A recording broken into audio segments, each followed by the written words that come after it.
Yo, what is going on, guys? What is happening? Welcome to the Suit Up Geek Fix podcast. Today we are doing a spoiler review of episode 2 of the Book of Boba Fett. Before we get started, smash that subscribe button if you love Star Wars, if you love the Book of Boba Fett, if you love The Mandalorian. Let's get rolling. Over on my side, he is the co-host of the Suit Up Geeks. He is Ryan. Follow him on Twitter at JustRyan again. What's up, Ryan? Yo, what's going on? Man, it feels weird being on a Star Wars podcast. I gotta tell you that much. Yeah, it feels kind of weird, but let's do this. I'm going to save the best for last. Down below, we've got my man Ryan. He is at RyanCam20. What's going on, Ryan? Oh, thank you so much for having me back on after episode 1. And to paraphrase Scar from The Lion King, I am surrounded by geeks. Love it, love it, love it. And then, of course, we have the newest, the latest, the best member of the Suit Up Geek Fix podcast. She is Amanda, CandidCinema.com. Amazing content. Please go check that out. Follow her on Twitter at AMXNDA Reviews. What's up, Amanda? Hey, I'm so happy. It's my first official show as a part of the Suit Up Geeks Fix, and I'm so happy.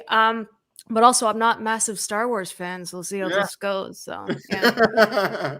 All right, we already got some comments going on here. Darth Poo 79, one of our regs, says, "Let's go, coming for you tonight, Ryan." We've got two Ryans. Which in one? The house. Definitely you. Definitely you. Is it? I'm the optimist. Yeah, I'm pretty pessimistic.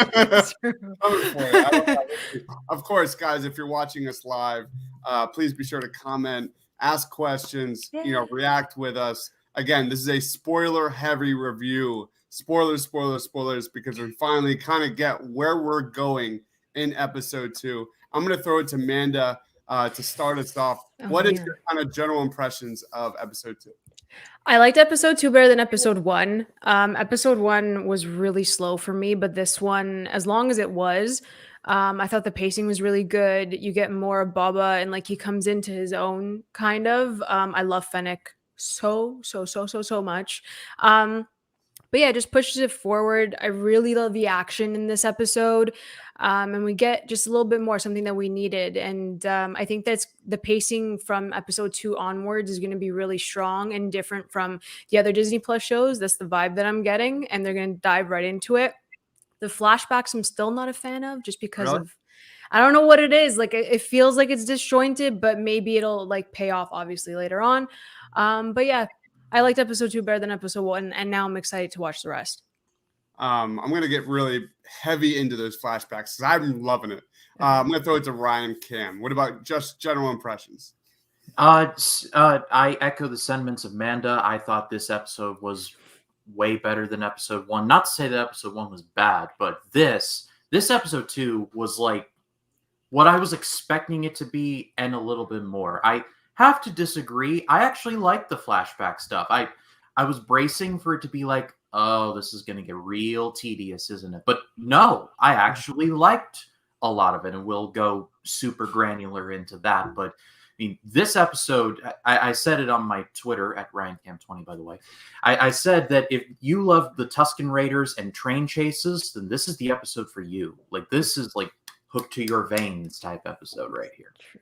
Did anybody get the vibes that it was like Dominic Toretto in one of those speeders? Like, Yes. All right. What about Batnips? Go ahead, Batnips. This episode is far superior than the first episode, but that also doesn't say very much because I didn't think the first episode was all that great, to be honest. I thought it was pretty lackluster, but I also don't know if that was because the marketing was so fucking awful with this show that I don't know like what I was really expecting going in, and they kind of play the foundation. And I don't know if it like really worked with me there. But going into the second episode, the first thing I wrote in the chat today was like, this episode is almost a fucking hour long. Like, no way. My mind was kind of blown, but that's totally besides the point. I'm kind of in the same boat with Amanda. I feel like if they wanted to rely so heavily on the flashbacks, I don't dislike them. I just don't like how they're using it. I think if they wanted to tell the story of what happened of Boba Fett between falling in the Sarlacc pit and then arriving in Mandalorian season 2, I think they should have just pulled a Black Widow and just dedicated a season to that. And then maybe season 2 can show where they are after the events of Mandalorian season 2. But right now, I kind of get this feeling that they're trying to juggle two separate things between after season 2 of Mando and after the Sarlacc pit. And right now, I don't think the way they're dividing it is the best, but I do like some of the action, regardless of the choreography not being the best. Primarily in episode 1. It got better in this episode, but I still think it could use some working on. Yeah. I for a second, I thought we were going to get Moochie the Rancor. Does anybody know what Moochie is? No. Ryan, Cam, do you know who Moochie is? No one watched the Bad Batch. All right, so Moochie was in an episode of the Bad Batch. I thought when one of those assassins fell into that pit, I thought for sure we were going to get Moochie. That was a really fun moment for me. I love the flashbacks. I thought the storytelling in this episode was really good. Obviously, the action was awesome. That train sequence was probably arguably better than anything we've gotten in the recent sequels. I loved how that Tusken in black just went like through the death train like the fucking Terminator. It was awesome.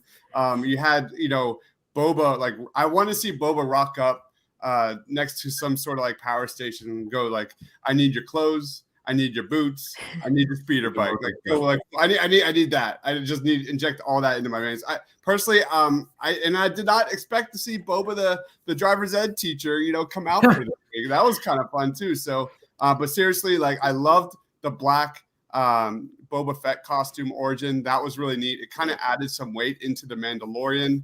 And I can't wait to go back and rewatch some of those episodes where we saw Boba make his introduction there.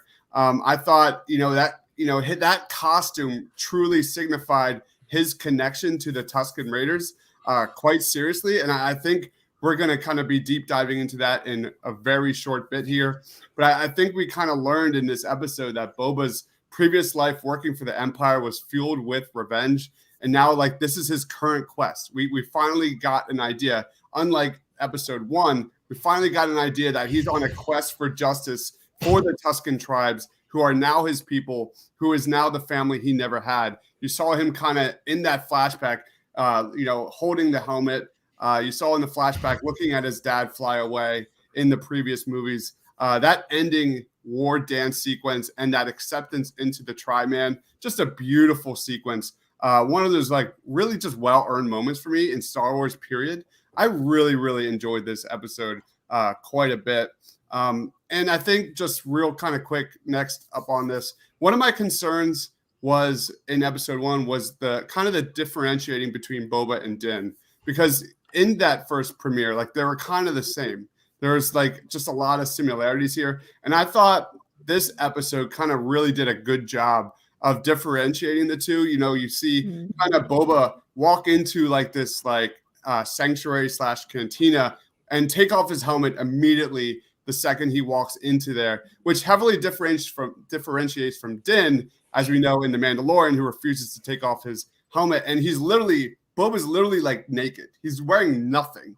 And I like immediately go back to that episode in season 1 where he's just decked to the 9 in that Beskar armor. That was just really cool. So I like that we're getting a little bit more into this. But before we get into like the Tusken Raiders and what we're going to expect, I'll throw it to you, Ryan Batnips. Anything you want to talk about? Like, what was your favorite moments? What didn't work for you with this episode? So this is something that kind of angers me, not at the show, but more at the studio. I don't think this show looks that good, in all honesty. From the visual effects, like the CGI, like the Jabbas coming in, they were so distractingly bad. You obviously know that they're cut out of this scene and put in somehow. And it kind of made it distracting and jarring. I don't think that Boba's suit's really that great. I don't think it looks that cool. I think the ones that they used in the original movies from the prequels and the original trilogy looked far better than this. And like I said, with the flashbacks, I don't know. I don't want to say it's a complaint. They might be building up to it overall to show the comparisons of his rising up and how he decided to become more in that mental state that we see him in the present day of the storyline. But right now, I'm just looking at him and I'm just like, bro, you're fucking Boba Fett. I don't believe you needed to go through this entire thing to kind of take over this empire to learn for respect. I get the story they're going for, but when I think Boba Fett, I'm like, I don't know. I feel like this guy can be respectful, and they're telling us all these things with the what was it? The first? Not it wasn't the First Republic, right? Yeah.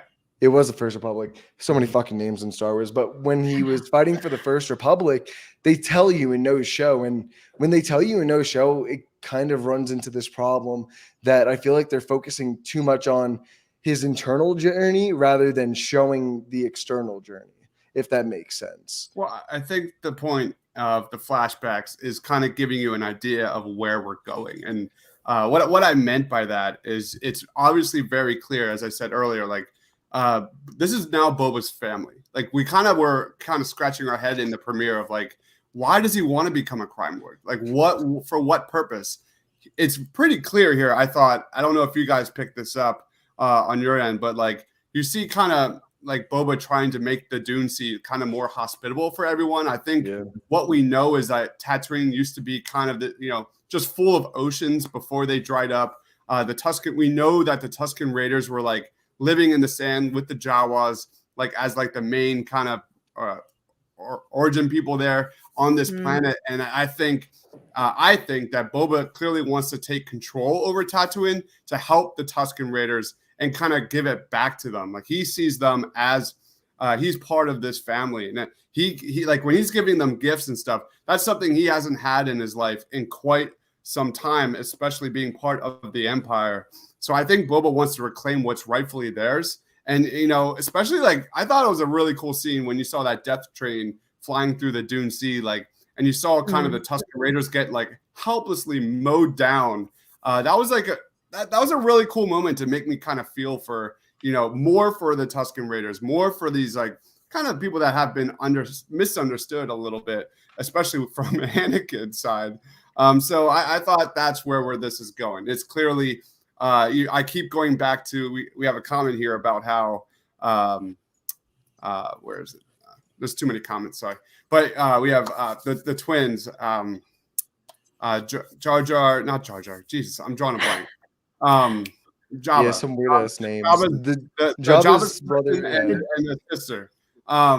They're clearly kind of like, all right, so we're gonna come back here and like, you and what army? I think is like kind of their like response to Boba when like, oh, you want to be a crime lord?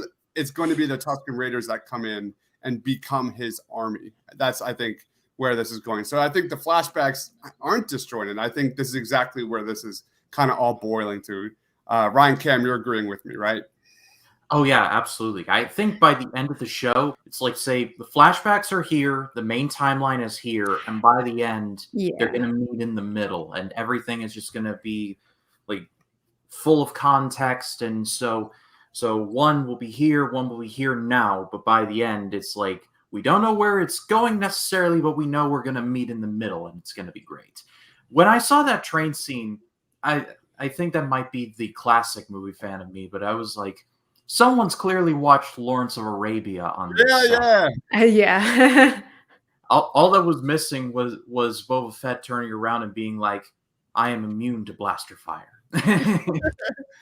I also had some vibes of Mad Max Fury Road when they off the death train and there's they open up the water and they're like, yay!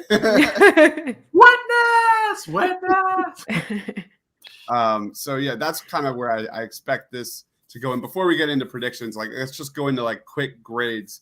Bat Nips, how would you grade this episode? I'd grade it. Oh shit, a 7.5 out of 10. Like I said, I don't know. You said it earlier. The show is like starting off slow, and just like where you guys predict the show is gonna go. Yeah, that really seems like where it's gonna go. But I just hope they get there a little bit faster, or they start interweaving more of the main timeline plot. Because right now it just really feels like they're showing us the before effects rather than the after. And if they were just going to do that, I'd much rather them just split the show into 2 separate halves. Have 4 episodes, just the plot behind, and just the second half being everything after Mando 2. because I just don't think they're interweaving the backstory in the best possible way in coalescence with the present day storyline to you to fully grasp or really understand like where they're trying to go within that present storyline, other than the Tuscan tribe being his army. I love the flashbacks. Yeah, I just the little Tuscan Raider, the little kid. Like, remember, did you just see him? Yeah. Or her? I don't know if it was a him or her, but like It's he's cute. holding Boba's hand when he's all decked out in the black robes, and like if one of the assassins takes out that kid, I might turn this show off immediately. That could not happen. Yeah, That could- Not that the could- children. That What kid's about a- you, Amanda? How would you grade this episode? that kid's a good signaler though. Like Yeah. he got it on the first try. He got I- it queued down. Yeah, I'd give it 7.5 out of 10. I enjoyed this a lot. It was a bit slow for me going into it. And then when the Jabba, like the twins came in, I was like, oh my God, this is actually really cool. Like that entire scene for me was really, really strong. So much tension. And then you had like the different Chewie. I was like, oh, this is interesting. I was like, he looks Yeah. more menacing. I was like, oh my God. So he looked really good. And then the ending, that train scene, phenomenal. Like went just so well done.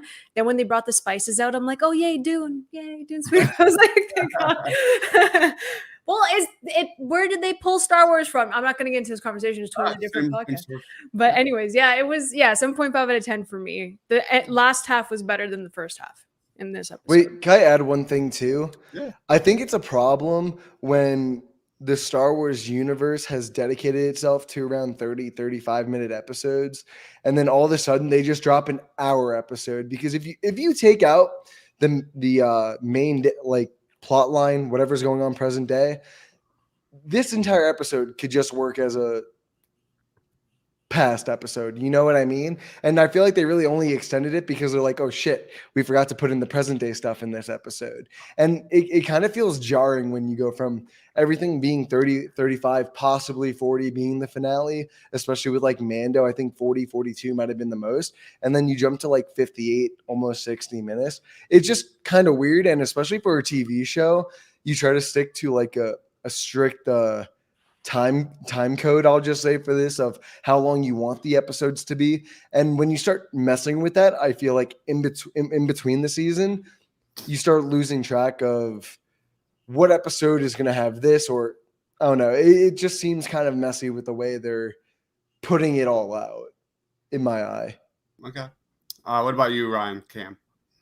I'm gonna go 8.5. I like that in the present timeline we're getting like seed planting of what's going to happen. I have a feeling we're going to see more of the Hutts in the future. Which one question is that Hutt like Zero the Hutt from the Clone Wars? Like because Zero the Hutt is less talkative than I remember in this episode. But that's when I was thinking. That's what I was thinking. Like that's Zero the Hutt, but it's kind of not.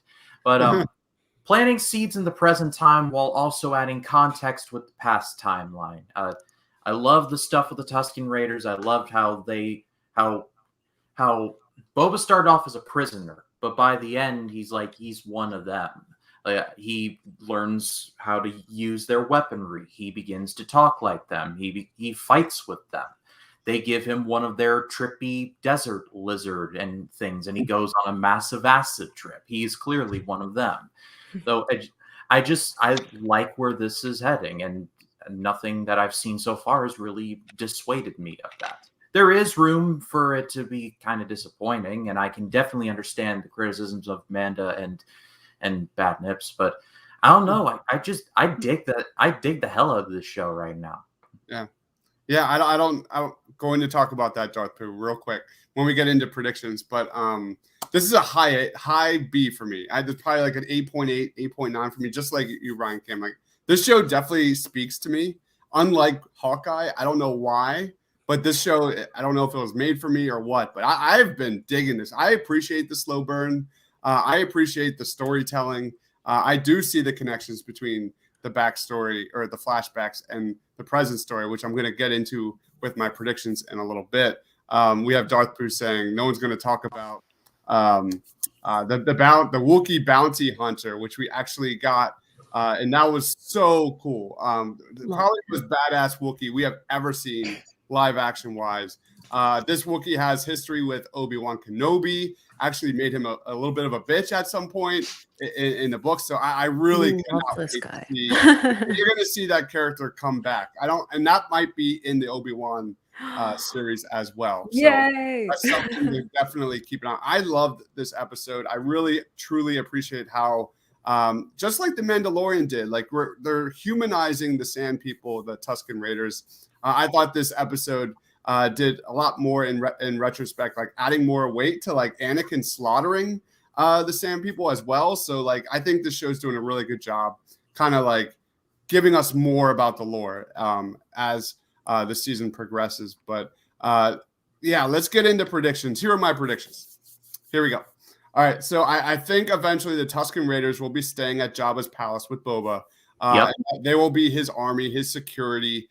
For sure, right? Like that's definitely going to be a lock. Yeah. I wouldn't be surprised at some point, even if like Fennec gets like kidnapped and like it's the Tusken Raiders like coming in and saving her at some point. That would be a really cool moment because a lot of people aren't cool with the Tusken Raiders, that's for sure. I think we're definitely in play for more Hutts. I definitely think we're in play for more Pikes.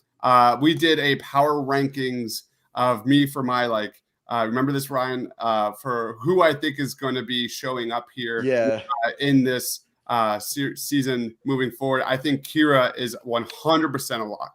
Kira was Emilia Clarke's character in the Han Solo film, which then leads us into Darth Maul.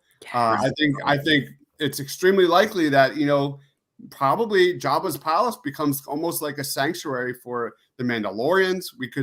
I could definitely see Din coming back. I could definitely see Bo-Katan coming back. Like, hey, we need your help on Mandalore. I think that's definitely in play. So how Crimson Dawn, Kira Emilia Clarke's character come into play is definitely right there. I think all the pieces are absolutely in the puzzle or on the table for sure. So that's kind of where I see this. Like I see Boba's like flashback arc, somehow going to kind of get all the different Tusken Raider tribes on the same page and kind of fight back against like the technologically advanced invaders. So maybe like kind of like Avatar-ish a little bit. That's how I see this playing out. Because we look at that dream sequence. You saw kind of the waves. You saw what else did you see? You saw the Jawas. So you saw kind of like I think that's what we're moving towards here. So anybody else have any predictions about where we're headed? I gotta say, for some reason, there's a little inch of me. Wait, hold on. That makes no sense. But I will say this. I do hope I see Bo-Katan. I never watched the animated shows. Oh, never got into them. But Katie Sackhoff as Bo-Katan was fucking baller in Mandalorian season 2. Yeah. And I hope we do see her back in this show. I hope at the end of this series they do something more with Fennec because she's such a Ming-Na Wen is so badass. And between Mandalorian and this, they've kind of just like sidelined her still somehow. And I'm like, you guys keep telling me she's a badass. Show me she's a badass. Yeah. It's kind of like Boba Fett's reputation. Everyone was like, he's awesome. And he's like, he just stood there. He does nothing. He sits there. Yeah. And someone mentioned Fennec getting kidnapped. All that I have to say is I feel sorry for the poor saps that kidnapped. My money's on Crouching Tiger, Hidden Dragon over there. So the double-edged sword of the badass warrior Wookiee, the bounty hunter Wookiee, I think his nickname is Sandy. That's going to be fun and all, but we haven't gotten the Cad Bane moment yet. Maybe I guess the biggest question I have in my head is like who exactly are the Pikes supplying spice to? You have Jabba the Hutt gone. He's out of the picture now. Who has the balls enough to set up these kind of spice routes, and who are they delivering to and things like that? So that's the first thing in my head. Now that you look at kind of Boba and the Tusken Raiders establishing basically attacks to utilize the Dune Sea, that's kind of where maybe this Cad Bane gets introduced because that's like the money. That's everything everyone's waiting for is maybe the mayor, maybe whoever is hiring these assassins be like, all right, this guy's for real. He has a whole Tusken Raider army. We need to bring in the most badass bounty hunter. He is Cad Bane. The double-edged sword pieces. I don't want it to be the badass Wookiee. I want it to be Cad Bane. I need to see Cad Bane versus Boba Fett. That would get everyone off their couch for me. So And Deebs, I gotta agree, just for the fact that the Mandalorian's so fucking popular, and they decided to pull out a quick one on us and make this year not a Mandalorian year and decide to put Book of Boba Fett in the December slot. I think just due to that fact, they'll put him in the season finale. I mean, it's not that hard for them. They just got to get Pedro or Kjord a few lines, and someone else can be in the suit, you know? And it just seems so plausible and like, hey guys, we didn't give you Mandalorian this year. Let's just throw him in the season finale. And I feel like, I don't know. I feel like with Boba Fett, I don't think there's enough build up for like a massive like Skywalker reveal at the end of like Mandalorian season 2. And I feel like Mandalorian coming in at the end, possibly helping Boba Fett and Fennec with whatever the situation is. Maybe it's with Jabba's cousin sister. But I hope he comes in that season finale and helps. And I think he will as like the cameo or the big cameo of the season. you're not going to get a Luke moment, but I think this is still very much on the table. Omega was one of the characters. That'd be cool.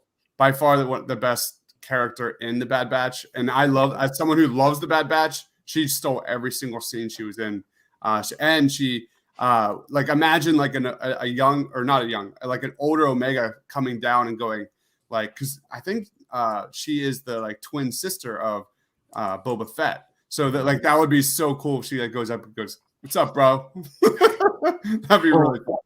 Well, Boba Fett has like millions upon millions of siblings. He is a clone after all. No, but they're like the original clones. That's why remember they're trying. Like once they started cloning, like they lost strands, and it wasn't as strong as the original clones. Boba is one of the original clones, and so is Omega, which makes Omega so like everyone wants to kind of kidnap her and clone her. So that was kind of the point of the Bad Batch and stuff like that. I'm learning so much right now. Yeah, you and me both. Because I like preach, Dives. What else you got? Like every time I think I know about Star Wars, I watch like a Star Wars explained video, or like just be here listening just to this. 5 hours long.